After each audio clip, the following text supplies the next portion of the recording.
केतनम्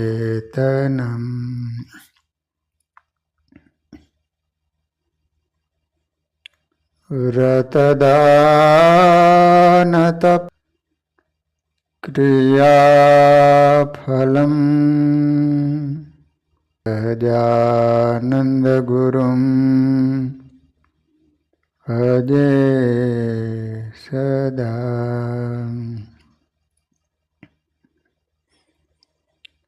ॐ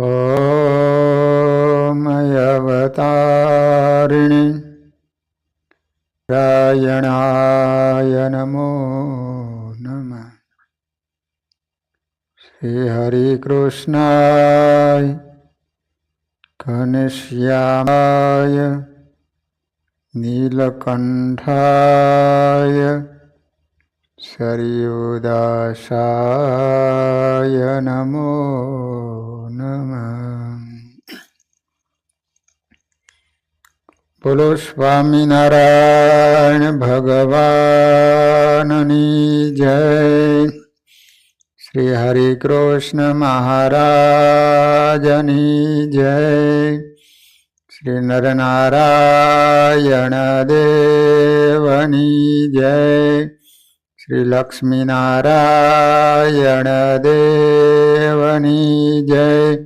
श्री रेवती बड़देवजी महाराजनी जय।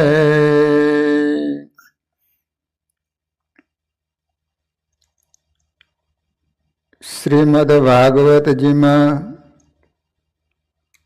चतुर्थ स्कंद में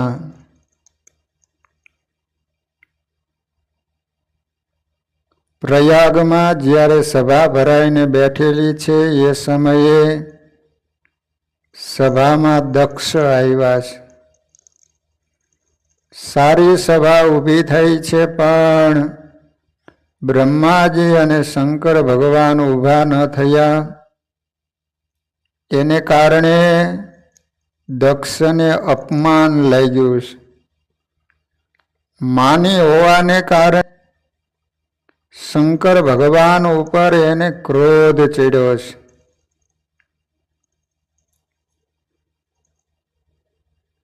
दक्षनी कथा द्वारा आपण सौने ये उपदेश आपे छे के जो आपड़ा जीवन में मान हशे तो चौक्कस कोईक महापुरुषनो अपराध थशे। माणसनो स्वभाव छे के वाह वाह करे, मजा पड़े, अंदर गलगलिया थाय।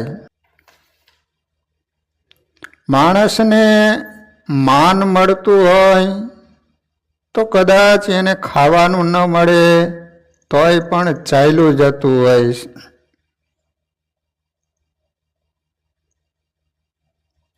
पशु होय ने पशु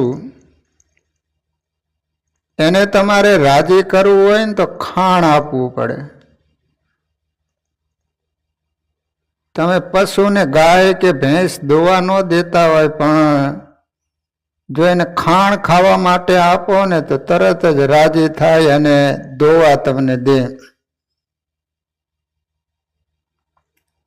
गाय के भैंस खाण आपो तो राजी थाय, माणा ने मान आपो ने तो माणा राजी थाय।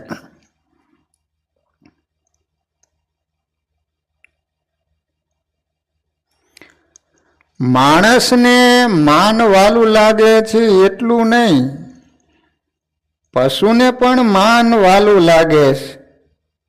तमे जोजो गाडा में भोर भरेलो होय, वजन होय, पछी पेलो ढाळ आवे ने एटले ओला बळद छे ने ई गाडा ने चढ़ावी न सके। त्यारे ओलो खेडूत भाई होय ने ई बळद ऊपर हाथ मूकी ने बापो बापो करे ने तो बळद भले तूटी जाए, पी जाए, पण ई गाडू तमारे ढाळ ऊपर चढ़ावी दे। बोलो बळद ने पण मान वालू लागे। शिकागो एक्सचेंज नी अंदर સૌથી વધારામાં વધારે વપરાતો શબ્દ હોય ને તો આય છે. આય એટલે હુંકાર છે ને. સૌથી વધારેમાં વધારે માણસો શબ્દોનો પ્રયોગ કરતો હોય ને તો આયનો. અને તમે જુઓ કોઈ પણ શબ્દમાં આય જ્યાં આવશે ને કેપિટલ જ હશે. એ માથું કાઢીને ઊભું જ હોય. એટલે સ્વામિનારાયણ ભગવાન વચનામૃતમાં કહે છે કે માનમાંથી ઈર્ષાનો જન્મ થાય છે. અને જેની ઉપર જેની ઈર્ષા હોય તેનું રૂડું થાય ત્યારે તેથી ખમાય નહીં અને એનું ભૂંડું થાય ને ત્યારે રાજી થાય. હા એ જ લાગનો હતો, બરાબર, એનું ભૂંડું થયું તો સારું થયું. એ ઈર્ષાનું લક્ષણ છે. એ ભક્તો માની સ્વભાવને કારણે ઈર્ષા જન્મે છે અને ખુદ પરમાત્માને પણ દુઃખ આપવામાં પાછા પગલાં ભરતા નથી. તે વિશેનો એક પ્રસંગ સાંભળીએ તેથી ખ્યાલ આવે કે માની શું નથી કરતા. કાઠિયાવાડના એક ગામમાં એક હરિભગત કુટુંબમાં 2 સ્ત્રીઓ હતી અને બંને દેરાણી જેઠાણી હતી. અર્થાત બંનેના પતિ સગા ભાઈ હતા. આ બંને સ્ત્રીઓ ભગવાન સ્વામિનારાયણની ભક્તિ કરતી હતી. તેમાં જે જેઠાણી હતી અત્યંત માની સ્વભાવની હતી. તેથી જ્યારે શ્રી હરિજી તેઓના ઘરે આવે ત્યારે મહારાજ વખાણ કરે એટલે જાતે જ રસોઈ બનાવતી અને ભગવાનને જમાડતી. પછી એક સમયે શ્રી હરિજી એમના ઘરે પધાર્યા ત્યારે જેઠાણીએ કહ્યું, મહારાજ મારી દેરાણીએ કહ્યું, મહારાજ મારી જેઠાણીને કહો ને કે તમારા માટે મને રસોઈ બનાવવા દે. તમને જમાડવાની મારી ઘણા સમયથી ઈચ્છા છે, પરંતુ તે મને રસોઈ કરવા દેતી નથી. આ રીતે વાત કરે ત્યાં પેલી આવી એટલે શ્રી હરિએ કહ્યું કે મને તમારી દેરાણીના હાથનું બનાવેલ જમવાની બહુ ઈચ્છા છે, માટે એમને રસોઈ દેજો. આવું સાંભળીને જેઠાણીએ હા કહી દીધી. દેરાણીએ સરસ મજાનો દૂધપાક બનાવ્યો. તેની સુગંધ આવતા જેઠાણી વિચારવા લાગ્યા, દૂધપાક મહારાજ જમશે એટલે મારી દેરાણીના વખાણ કરશે અને દરરોજ એને જ રસોઈ કરવાનું કહેશે. ભાઈ મારો તો છે અને વખાણ પણ નહીં કરે. આ રીતે વિચારતા તેમાં ઈર્ષા જન્મી. તેથી નક્કી કર્યું કે દૂધપાકમાં મીઠું નાખી દઉં એટલે મહારાજ પીવે નહીં અને મને રસોઈ કરવાનું કે. પછી છુપી રીતે ખોબો ભરીને મીઠું નાખી દીધું ને શ્રી હરિ પાસે આવીને બેસી ગઈ. ત્યારે પેલી દેરાણી પીરસવા આવી અને મહારાજ જમવા લાગ્યા. જ્યાં દૂધપાકનો ઘૂંટડો પીધો ત્યાં તો ખારું ઝેર. તો પણ હરિજી હોંશે કટોરો પી ગયા. હરિજી તો જાણતા હતા કે ઈર્ષાને કારણે મોટીએ મીઠું નાખ્યું. હવે જો હું ન પીવું તો નાનીને દુઃખ લાગશે. તેથી પી ગયા અને બીજો કટોરો લાવવાનું કહ્યું. આવું સાંભળી પેલી અભાગણીના મનમાં થયું કે કદાચ ભૂલમાં મીઠાને બદલે સાકર નખાઈ ગઈ હશે. તેથી પૂછવા લાગી, મહારાજ દૂધપાક કેવો છે? દાળ શાક કેવા થયા છે? નાનીને તો રસોઈ કરતા આવડતું નથી, પરંતુ તમોએ કહ્યું હતું એટલે કરવા દીધી છે. ત્યારે હરિજી બોલ્યા, રસોઈ તો બહુ સરસ થઈ છે, આ દૂધપાકમાં તો તમારો હાથ પડ્યો હોય એવું લાગે છે. તે સાંભળી જેઠાણી, આ તમોએ શીખવાડ્યું હોય એવું મહારાજ કહે છે. બીજા દિવસે નાનીએ ચૂરમાના લાડુ બનાવ્યા. ત્યાં તો એ પણ સારા થયા. તેથી પેલી અભાગણી જેઠાણીએ ઈર્ષાને કારણે ઝીણી રેતી લાવી છુપી રીતે ભેળવી દીધી અને શ્રી હરિ પાસે આવીને વાઈટ જોઈને બેસી ગઈ. સમય જતા દેરાણી પ્રેમથી થાળ લાવી પીરસવા લાગી. તેથી હરિજી પણ એનો ભાવ જાણી જમવા લાગ્યા. પરંતુ મુખમાં લાડુ મૂકે ત્યાં તો રેતીની કકડાટી બોલે. તેથી બહાર અવાજ સંભળાય. તે સાંભળી જેઠાણીએ પૂછ્યું, મહારાજ આજ કેવાક લાડુ બનાવ્યા છે? ત્યારે હરિજી બોલ્યા, આજે પણ તમારો હાથ ફેર્યો છે એટલે લાડુ બહુ સરસ થયા છે. એમ કહીને મહારાજે ભગુજીને કહ્યું, માણકી લાવો, જલ્દી ગઢપુર જવું. તેવું સાંભળી પેલી જેઠાણી રડવા લાગી અને કહેવા લાગી, મારા હાથનું જમ્યા વિના નહીં જવા દઉં, આ વખતે તો તમે મારા હાથનું જમ્યા નથી. ત્યારે શ્રી હરિ બોલ્યા, તું મારી આગળ રડે છે, પરંતુ મારે કોની આગળ રડવું? 2 દિવસથી મીઠું અને રેતે પાછી કાલુડી થઈને રડે છે. મને તો ભગવાન સમજતી હતી તો પણ ઈર્ષાને લીધે મીઠું અને રેતી ખવડાવતા તને શરમ ન આવી? આ રીતે કહીને માણકી અસવાર થઈ હરિજી ગઢપુર આવતા રહ્યા. જોયું ને ભક્તો, ઈર્ષાને કારણે ભગવાનને કેવું ખવડાયું. એટલા માટે જ શ્રી હરિ ગઢડા મધ્ય પ્રકરણના 52મા વચનામૃતમાં કહ્યું છે કે શ્રદ્ધા એ કરીને ભક્તિ કરતા હોય ને બીજો કોઈક એમાં ભક્તિ કરવા આવે અને એની ઉપર ઈર્ષા કરે તો એ અમને ન ગમે. માટે ઈર્ષાએ રહિત જે ભક્તિ કરે તે અમને અતિશય ગમે છે. પ્રથમના 6થા વચનામૃતમાં મહાપ્રભુજીએ કહ્યું છે કે જેની ઉપર ઈર્ષા હોય તેના જેવા ગુણને ગ્રહણ કરવા અને પોતાના અવગુણને ત્યાગ કરવા. અને તેવું ન થવાય અને જે ઈર્ષાએ કરીને ભગવાનના ભક્તનો દ્રોહ થાય એવી ઈર્ષાનો તો ભગવાનના ભક્તને સર્વ પ્રકારે ત્યાગ કરવો. તથા અંત્યના 6થા વચનામૃતમાં પણ શ્રી હરિએ કહ્યું છે કે નવધા ભક્તિ તેને જો હરિભગત ઉપર ઈર્ષાએ કરીને કરે ભગવાન અતિશય રાજી થતા નથી. અને ઈર્ષાનો ત્યાગ કરીને કેવળ પોતાના કલ્યાણને અર્થે ભક્તિ કરે પણ લોકને દેખાડ્યા સારું ન કરે તો એ ભક્તિએ કરીને ભગવાન પ્રસન્ન થાય છે. માટે જેને ભગવાનને રાજી કરવા હોય તેને તો લોક રીઝવવાને અર્થે કોઈકની ઈર્ષાએ કરીને ભક્તિ ન કરવી. નિષ્કુળાનંદ સ્વામીએ વચન વિધિના 24માં કહે છે કે ઈર્ષા દેખે દોષ પરના, પાડે નહીં પોતાની ભૂલ,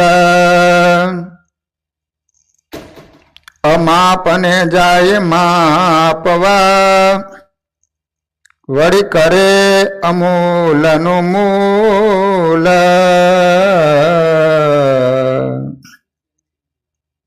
દોટ દિયે છે ખોટ ટાળવા, પણ ખોટ રજ ખસતી નથી. ઈર્ષા રહી તેને આવરી, તે અડગે ન થાય ઉરથી. ત્રાજુ લઈ બેસે તોડવા, સહુનો કાઢવા સમાર.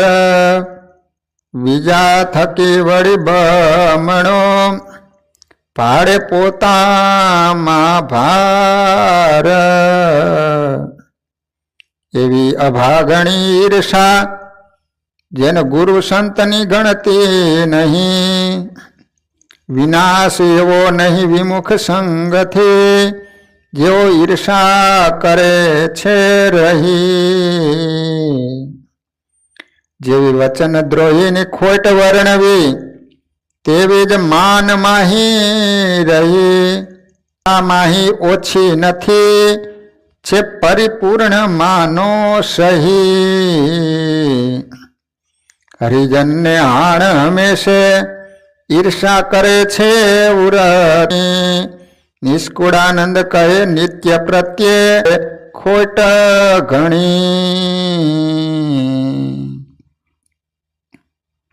ગુણાતીતાનંદ સ્વામીએ ઉપદેશામૃતમાં કહ્યું છે કે 9 યોગેશ્વરોમાં પ્રબુદ્ધ તેઓ સારા વક્તા હતા. તેથી લોકો એને વધારે માનતા અને તેઓ પાસેથી જ્ઞાન સાંભળતા. પ્રબોધની આ મોટાઈ જોઈને બાકીના 8 યોગેશ્વરોને માનને કારણે ઈર્ષ્યા આવી અને પરસ્પર કહેવા લાગ્યા, જ્યાં સુધી પ્રબોધ જીવતો હશે ત્યાં સુધી આપણી પાસે લોકો જ્ઞાન લેવા નહીં આવે અને આપણે કોઈ પૂજા પણ નહીં કરે, માટે એને મારી નાખીએ. આ રીતે ગોઠવણ કરીને પ્રબોધને પકડી નિર્જન વનમાં કૂવામાં નાખવા લઈ ગયા. ઈર્ષાને કારણે એને માને ને અમને કોઈ માનતું નથી, એની પાસે બધા જ્ઞાન લેવા જાય, મારી પાસે કોઈ આવતા નથી, માટે એને મારી જ નાખો. એ મરી જાય ને તો માણસો બધા આપણી પાસે આવે. ઈર્ષા આવે ત્યારે શું માણસ નથી કરતો? ત્યારે પ્રબુદ્ધે કારણ પૂછ્યું તો તે 8 જણ કહેવા લઈ ગયા, તું સારી કથા વાર્તા કરે છે, તેથી લોકો અમારી કથા સાંભળવા આવતા નથી, માટે તને મારી નાખવો છે. આવું સાંભળી પ્રબુદ્ધે કહ્યું, મને જીવતો રહેવા દો, હવે પછી હું કથા વાર્તા નહીં કરું. પછી એને જીવતા રાખ્યા. આનું કારણ શું? ઈર્ષા. એ કે તમને એવું જ છે ને કે કથા વાર્તા કરું છું એટલે માણસો મારી પાસે આવે, તો હું કથા વાર્તા નહીં કરું, પણ મને જીવતો રહેવા દો. બીજી વાત ઉપદેશામૃતમાં સ્વામી કહે છે કે જીવાથી પહેલા તો સાધુને પગમાં કાંકરા ન લાગે તે માટે દરરોજ ઉઠી ઘેલા સુધીનો રસ્તો વાળીને સાફ રાખતા. પછી શ્રીજી મહારાજ દાદા ખંડા ત્યારે જીવા ખાચરની ઈર્ષ્યા આવી, તેથી મહારાજને મારી નાખવા માટે રામા ખાચરને કહ્યું, મહારાજને મારી નાખો તો વાડી અને ખેતર આપું.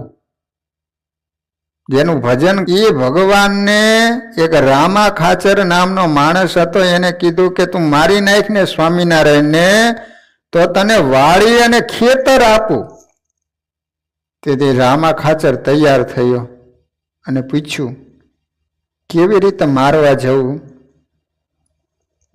ત્યારે જીવા ખાચરે કહ્યું, રાત્રે પાયખાને જાય છે, ત્યાં અંધારું થાય ત્યારે ગરી જાય છે, સંતાઈ જાય છે, અને આવે ને એટલે તલવારથી માથું કાપી નાખતો રહી જાય.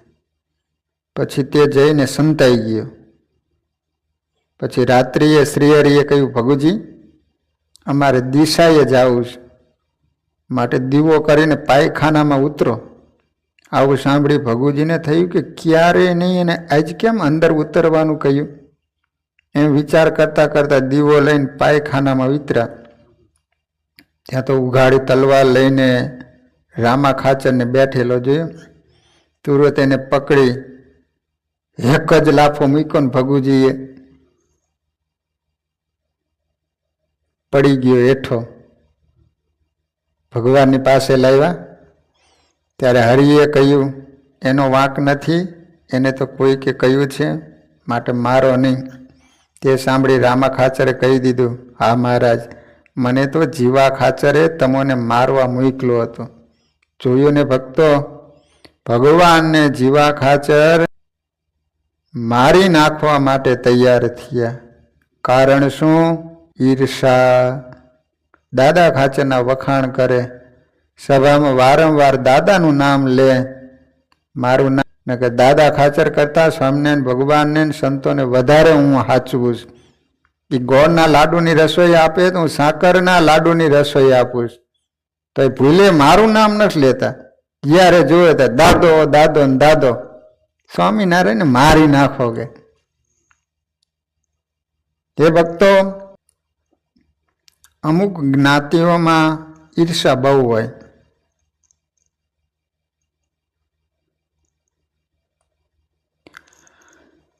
સદગુરુ અક્ષરાનંદ સ્વામીએ એક સરસ મજાની વાત લખી છે કે ઈર્ષા તમે જુઓ શું કરે. એક ગામમાં બાપુનું મોત થયું. તેથી ઘરના લોકોએ 12માને દિવસે કપડાં વગેરે અને ઘોડીનો સામાન પલંગમાં પાથરીને બ્રાહ્મણને દાનમાં દીધો.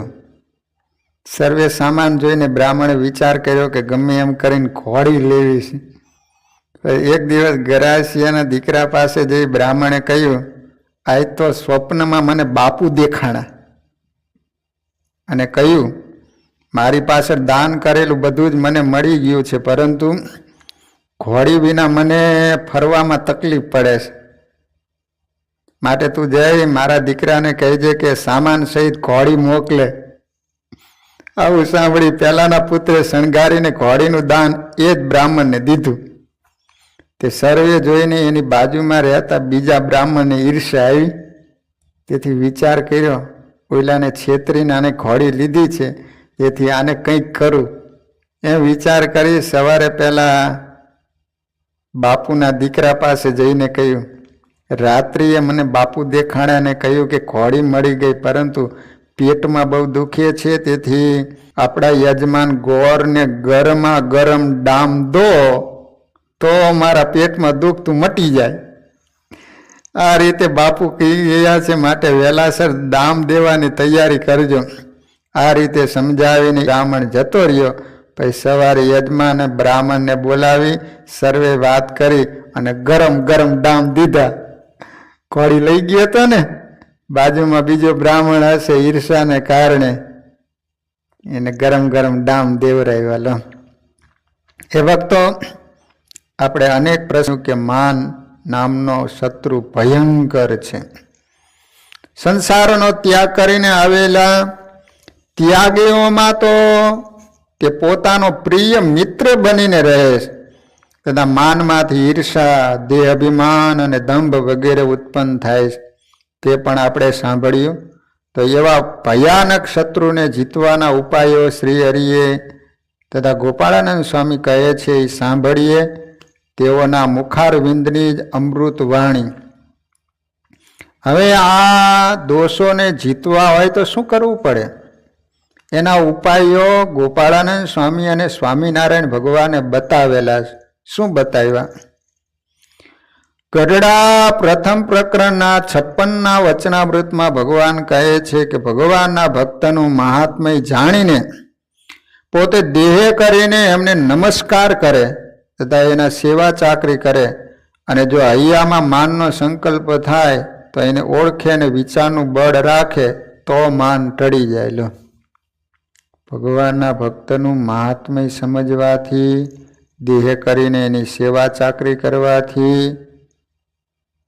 આટલું કરે તો માન ટળે.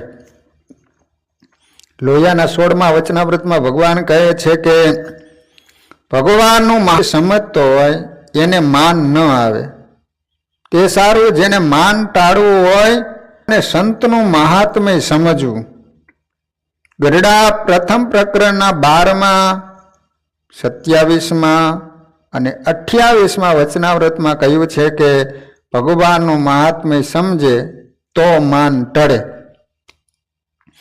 ગોપાળાનંદ સ્વામીએ 9મી વાતમાં કહ્યું છે કે હરિનો મહિમા એમ સમજવો, જેને બીકે કરીને સૂર્ય, ચંદ્રમાં, અગ્નિ, વાયુ, સમુદ્ર તથા કાળાદિક સર્વે થર થર થર થર કંપા કરે છે.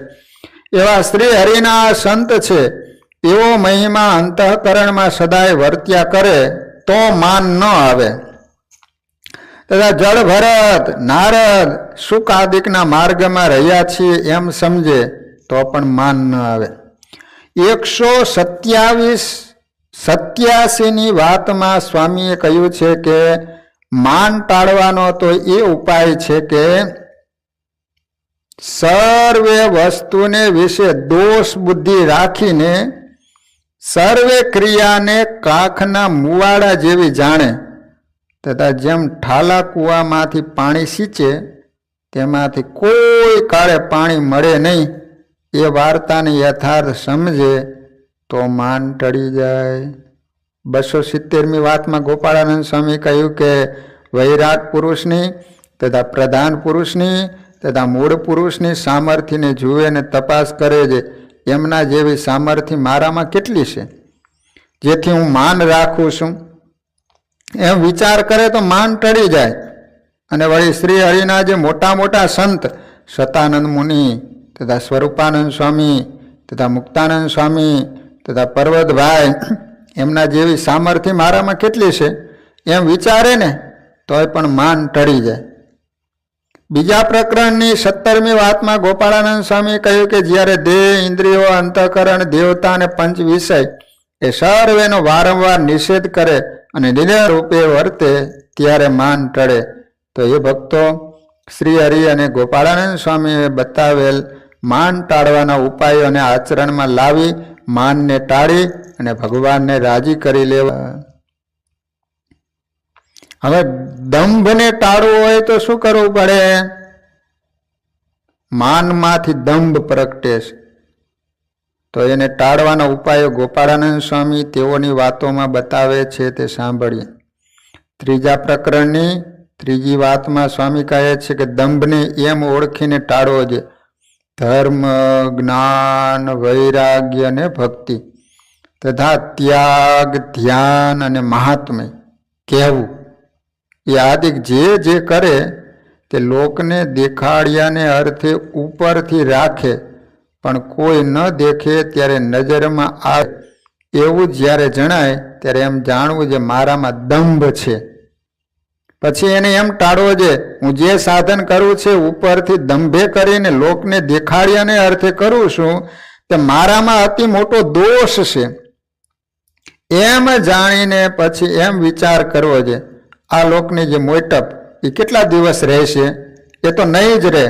અને ભગવાન મારા હૃદયમાં રહ્યા થકા મારામાં જે ગુણ તથા અવગુણ તેને નિરંતર જોઈ રહ્યા છે તે માટે મારામાં જો લગારેક પણ દંભ રહેશે તો એથી મારું પરલોકમાં બહુ જ ભૂંડું થશે એમ જાણીને નિરંતર મનમાં ખટકો રાખે અને એને ટાળ્યાના ઉપાયમાં સુરવીરની પેટે તત્પર રહે. અને જે નિર્દંભી મોટા એકાંતિક સાધુ હોય એની નિર્દંભપણે અનુવૃત્તિએ સહિત મન, કર્મ અને વચને કરીને સેવા કરે તો એનો દંભ ટળી જાય. હવે ઈર્ષાને ટાળવી હોય તો શું કરવું પડે?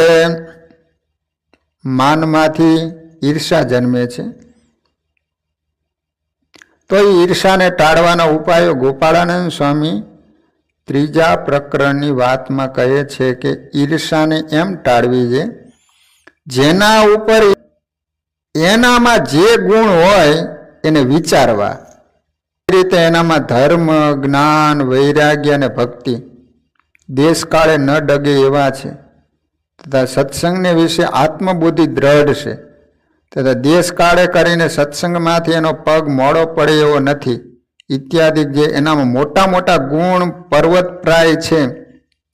અને મારામાં એ ગુણ છે ખરા પણ કરીને એનો ઠાર રહે એમ જણાતું નથી ને મુને એના ઉપર ઈર્ષા આવે છે એ મારામાં અતિ ભૂંડો દોષ છે ને મારું પરલોકમાં અતિ ભૂંડું કરે એવો જ એમ છે. એના ગુણને વિચારીને વારંવાર ગુણ લેવો અને જો મુખે કરીને દિન વચન બોલીને પ્રાર્થના થાય તો એને પગે લાગીને એની આગળ પ્રાર્થના કરીને કહેવું છે મને ઈર્ષાએ કરીને તમારો અવગુણ આવ્યો છે માટે મારો અપરાધ ક્ષમા કરજો તથા ભગવાનને પ્રાર્થના કરી કહેવું કે મારામાં ઈર્ષા રહી છે એને તમે ટાળો. આ રીતે કરવામાં આવે તો ઈર્ષા ટળી જાય. માટે ઈર્ષાને ટાળી શ્રી હરિની પ્રસન્નતા પ્રાપ્ત કરવી. આ રીતે દંભ, ઈર્ષા અને માન એને ટાળવા માટે સ્વામિનારાયણ ભગવાને વચનામૃતની અંદર અને ગોપાળાનંદ સ્વામીએ જે ઉપાય બતાવ્યા એ ઉપાયો જો કરવામાં આવે તો ચોક્કસ આ બધા જ દોષો ટળી જાય. હવે દક્ષ શંકર ભગવાનની નિંદા કરે છે, જેમ તેમ શબ્દો બોલે છે, પણ દક્ષે નિંદામાં કહ્યું એમની આંખો વાનર જેવી છે. તો શ્રીધર સ્વામીએ એનો સવડો અર્થ કાઢ્યો. વાનર જેવા ઉપર જેની કૃપા દ્રષ્ટિ છે એવા જીવ વાનર જેવો ચંચળ છે આ જીવનો એવો સ્વભાવ છે કે જેનું ખાય તેની જ નિંદા કરે. શિવજીને થોડું આપો તો પણ ઘણું માને. બીલીપત્ર અને લોટો ભરી ગંગાજળ લઈને હર હર મહાદેવ બોલતા અભિષેક કરો તો પણ શિવજી પ્રસન્ન થાય. રાજભોગ તો કદી કરતા જ નથી. ભગવાન શંકર આશુતોષ છે, વિશ્વનાથ છે. એમના ભક્તગણમાં આખું વિશ્વ. રામજી અને શ્રી કૃષ્ણના દરબારમાં સર્વેને પ્રવેશ નથી, પણ શિવજીના દરબારમાં સર્વેને પ્રવેશ મળે. દાનવો, રાક્ષસો, ભૂત, પિશાચ સર્વ શિવ પાસે આવે. શિવજી બધાને અપનાવે છે. જગત જેનો ત્યાગ કરે એને શિવ અપનાવે છે. શિવ મંગળ સ્વરૂપ છે. જગત શુભ અને અશુભ બંનેનું મિશ્રણ છે. આ બંનેના સ્વામી શિવજી છે. જીવ માત્ર પર એમની કૃપા દ્રષ્ટિ છે. મથુરામાં ભૂતનાથ મહાદેવ છે. ત્યાં દિવસે બ્રાહ્મણો પૂજા કરે ને રાતે ભૂતો સેવા પૂજા કરે.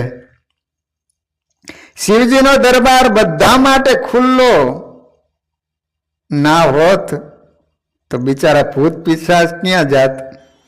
રામજીના દરબારમાં દરવાજે હનુમાનજી ગદા લઈને ઉભા છે. રામ દુઆરે તુમ રખવારે હોત ન આજ્ઞા બીનું પૈસા રે. રામજીના દરબારમાં પ્રવેશવા માંગતા ને હનુમાનજી પૂછે કે રામજીની મર્યાદાનું પાલન કર્યું છે? આ પ્રમાણે વર્તન ના કર્યું હોય તો હનુમાનજી ગદા મારીને પાછો કાઢે. રાતે 12 વાગે રામજી કે દ્વારકાનાથના દર્શન કરવા જાઓ, દર્શન ન આપે. પણ શિવજીના દર્શન ગમે ત્યારે થઈ શકે. બધા દેવોના દરવાજા બંધ થાય પણ શંકર ભગવાનનો દરવાજો બંધ જ નથી થતો, 24 કલાક ખુલ્લો. જ્યાં માયાનું આવરણ છે દરવાજો બંધ રાખવો પડે. શિવજી શુદ્ધ બ્રહ્મનું સ્વરૂપ છે.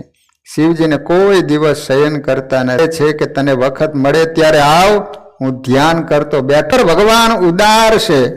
જેને અપેક્ષા બહુ ઓછી હોય છે તે ઉદાર થાય. કોઈ વસ્તુની જરૂર નથી એટલે તો બધું આપી દે છે. કનૈયો કહે છે કે મારે તો બધાની જરૂર. શ્રી કૃષ્ણ વિચાર કરીને આપે. માગનારમાં અક્કલ ઓછી જ્ઞાન છે કે નહીં એ વિચારીને આપે. કુબેર ભંડારી રોજ શિવજીનું પૂજન કરવા આવે. એક વખત કુબેર ભંડારી શિવજીને પૂછે તમારી શી સેવા કરું? શિવજી કહે બીજાની સેવા લે વૈષ્ણવ નહીં, સેવા આપે વૈષ્ણવ. મારા જેમ નારાયણ નારાયણ કર. પણ પાર્વતીને ઈચ્છા થઈ. વિચારતા હતા કે આ ઝાડ નીચે રહીએ છીએ એના કરતા એક બંગલો હોય તો સારો. માતાજીએ કુબેર ભંડારીને કહ્યું મારા માટે એક સોનાનો બંગલો બાંધજે. જેથી કુબેરે સોનાનો મહેલ બનાવી આપ્યો. માતાજીએ શિવજીને કહ્યું કે આ બંગલો બહુ સુંદર થયો છે, ચાલો આપણે એમાં રહેવા જઈએ. વાસ્તુ પૂજા કર્યા સિવાય તો રહેવા જવાય નહીં. તેથી રાવણને વાસ્તુ પૂજા કરવા બોલાવ્યો શંકર ભગવાને. કુબેર ભંડારીએ બંગલો બનાવી દીધો ને તે પાર્વતીને કહે આપણે વાસ્તુ પૂજન કરવા માટે રાવણને બોલાવીએ. રાવણ બ્રાહ્મણ હતો ને. રાવણ થયો ગોર અને શિવજી થયા યજમાન. વાસ્તુ પૂજા કરાવી એટલે દક્ષિણા તો આપવી પડે ને. શિવજીએ કહ્યું જે માગવું હોય એ માગ. રાવણ કે હવે તમારો સોનાનો મહેલ મને આપી દો. પાર્વતીને કહે છે કે હું જાણતી હતી કે આ કઈ રહેવા દેશે નહીં. માગવું એ મરવા જેવું છે, માગનારને ના પાડવી એ પણ મરવા જેવું. શિવજીએ સોનાની લંકા દાનમાં આપી દીધી. વાસ્તુ પૂજન કરવા માટે રાવણ આવ્યો તેને દાનમાં આપી દીધી. શિવ જેવો કોઈ ઉદાર નથી અને રાવણ જેવો કોઈ મૂર્ખ નથી. રાવણને સોનાની લંકા મળી એટલે બુદ્ધિ બગડી છે. રાવણ ફરીથી કહે છે મહારાજ બંગલો તો સુંદર આપ્યો, હવે આ પાર્વતીને આપી દો. શિવજી કહે છે તને જરૂર હોય તો તું લઈ જા. રાવણ માતાજીને ખભે બેસાડીને લઈ જાય છે. શ્રી કૃષ્ણ ભગવાનનું સ્મરણ કરે છે. મારો કનૈયો ભોળો છે પણ કપટી જોડે કપટી. શ્રી કૃષ્ણ ગોવાળ થઈ રસ્તામાં આવ્યા. રાવણને પૂછે આ કોને લઈ જાય છે? રાવણ કહે શંકર ભગવાને મને સોનાની લંકા આપી અને સાથે આ પાર્વતી પણ આપી છે. શ્રી કૃષ્ણ કહે છે તું કેવો ભોળો હશે, પાર્વતી આપતા હશે? અસલ પાર્વતી તો પાતાળમાં હંતાડી રાખી છે. આ પાર્વતી નથી, અસલ પાર્વતીની અંગમાંથી કમળની સુગંધ નીકળે છે. આના શરીરમાંથી એવી સુગંધ ક્યાં નીકળે છે? રાવણ શંકામાં પીડ્યો. માતાજી આ સાંભળતા હતા, એને શરીરમાંથી દુર્ગંધ કાઢી. રાવણ પાર્વતીને ત્યાં મૂકીને ચાલ્યો ગયો. પ્રભુએ ત્યાં માતાજીની સ્થાપના કરી. તે દ્વેપાયની દેવી ભાગવતના 10મ સ્કંદમાં આવે છે. બળદેવજી આ દ્વેપાયની દેવીની પૂજા કરવા ગયા છે. જગતમાં શિવજી જેવો કોઈ ઉદાર થયો નથી અને થવાનો પણ નથી. એક વખત એક ચોર શિવ મંદિરમાં ચોરી કરવા આવ્યો. શિવાલયમાં હોય શું, આમ તેમ નજર કરતા ઉપર નજર કરીને તો તાંબાની જલધારી દેખાણી. એને વિચાર્યું કે આ લઈ જાઓ, એના 25-50 આવશે. જળધારી બહુ ઊંચી હતી એટલે જડાધારી ઉતારવા શિવલિંગ ઉપર પગ મૂક્યો. પગ મૂકતા શિવજી પ્રગટ થયા. ચોર ગભરાણો, મને મારશે કે શું? ત્યાં શિવજી કહ્યું માગ માગ. ચોર કહે છે કે મેં એવું શું પુણ્ય કર્યું કે આ પ્રસન્ન થયા? કોઈ મને ફૂલ ચડાવે, કોઈ જળ ચડાવે, પણ તે તો આખી તારી જાતને મારા ખભે બેસાડી દીધી. શિવજી આવા ઉદાર. દક્ષ શિવજીની નિંદા કરે છે. શિવ સ્વેરચારી છે તથા ગુણહીન છે. એનો અર્થ સવડો એ છે કે પ્રકૃતિના કોઈ પણ ગુણ સત્વ રજ તમસ શિવજીમાં નહીં હોવાથી નિર્ગુણ બ્રહ્મ છે. શાસ્ત્રની પ્રવૃત્તિ અને વિધિ નિષેધની પ્રવૃત્તિ અજ્ઞાની જીવ માટે છે, શિવજી માટે નથી. દક્ષ પ્રજાપતિ બોલ્યા આજથી કોઈ યજ્ઞમાં બીજા દેવો સાથે શિવજીને આહુતિ કહેતા યજ્ઞ ભાગ આપવામાં આવશે નહીં. એનો સવળો અર્થ એ છે કે સર્વ દેવોની સાથે નહીં, પણ શિવજી સર્વ દેવોમાં શ્રેષ્ઠ હોવાથી અન્ય દેવો પહેલા શિવજીને આહુતિ આપવામાં આવશે. આહુતિ આપ્યા બાદ વધે તે બધું પણ શિવજીને અર્પણ કરવામાં આવશે. યજ્ઞમાં જે વધે એના માલિક શિવજી છે. શિવપુરાણમાં કથા આવે છે કે શિવ પાર્વતીનું લગ્ન થતું હતું. લગ્નમાં 3 પેઢીનું વર્ણન કરવામાં આવે છે. શિવજીને પૂછ્યું તમારા પિતાનું નામ બતાવો. શિવજી વિચારમાં પડી ગયા, મારો પિતા કોણ? રુદ્રનો જન્મ છે. મહારુદ્ર શિવજીનો જન્મ નથી. રુદ્ર ભગવાનનો તામસ અવતાર છે. નારદજીએ શિવજીને કહ્યું બોલો ને તમારા પિતા બ્રહ્મા છે. શિવજીએ કહ્યું બ્રહ્મા. પછી પૂછવામાં આવ્યું કે દાદા કોણ? દાદા તો જવાબ આપ્યો કે વિષ્ણુ દાદા. પરદાદા કોણ? હવે કોનું નામ દેવું? શિવજી બોલ્યા હું જ સર્વનો પરદાદા છું. શિવજી એ મહાદેવ છે. સુતજી વર્ણન કરે છે દક્ષ પ્રજાપતિ બહુ નિંદા કરી પણ શિવજી શાંતિથી સાંભળે છે. નિંદા થઈ પણ શિવજી સહન કરી શક્યા, કારણ કે શિવજીના માથા ઉપર જ્ઞાન રૂપી ગંગા છે. શ્રી કૃષ્ણના ચરણમાં જ્ઞાન ગંગા છે એટલે શિશુપાલની નિંદા સહન કરે છે.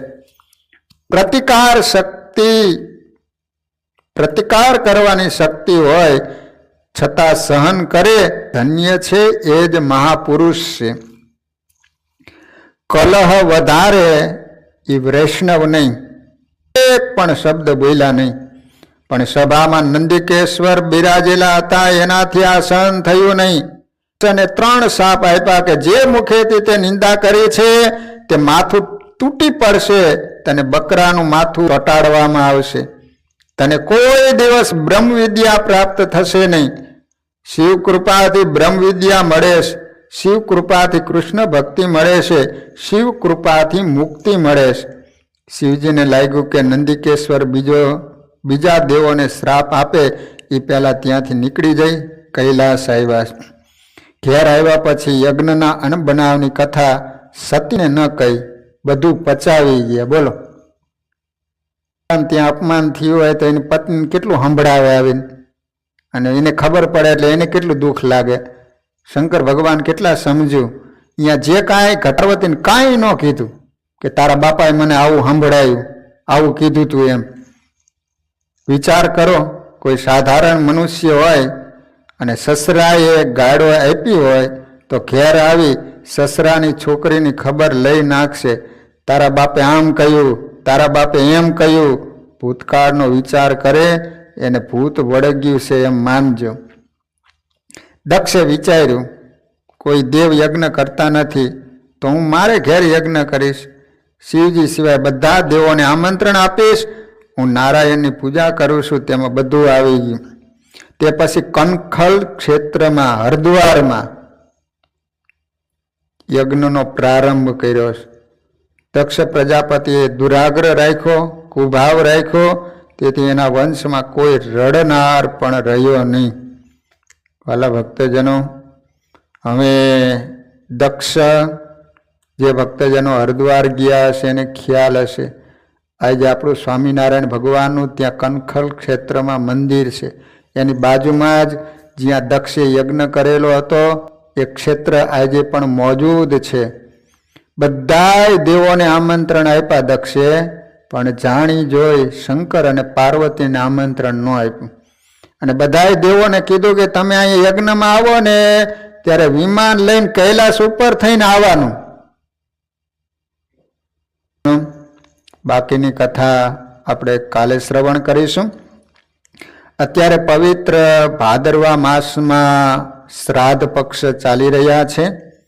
તો વાલા ભક્તજનો, તમારા પિતૃ નિમિત્તે જે તિથિ આવતી હોય તે નિમિત્તે મંદિરમાં ઠાકોરજીના થાળ કરી અને પિતૃઓ રાજી થાય એવું ભક્તજનો કરી લેજો. તો અત્યારે ભાદરવા માસમાં શ્રાદ્ધ પક્ષો ચાલી રહ્યા છે.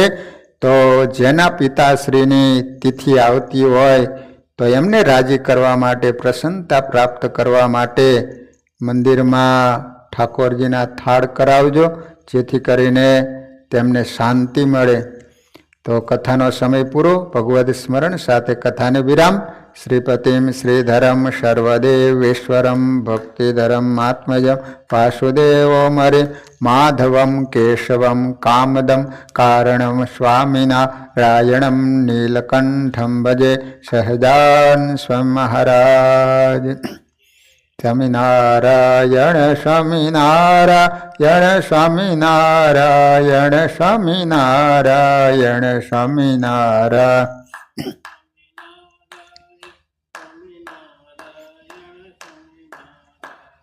સ્વામિનારાયણ સ્વામિનારાયણ સ્વામિનારાયણ સ્વામિનારાયણ સ્વામિનારાયણ.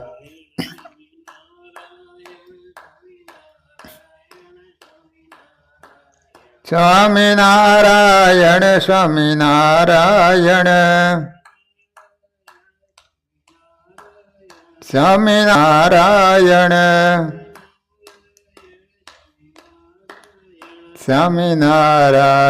સ્વામિનારાયણ સ્વામિનારાયણ સ્વામિનારાયણ સ્વામિનારાયણ. સહજાન મહારાજ હરિકૃષ્ણ મહારાજની, નરનારાયણ દેવની, લક્ષ્મીનારાયણ દેવની જય. રેવતી બળદેવજી મહારાજ.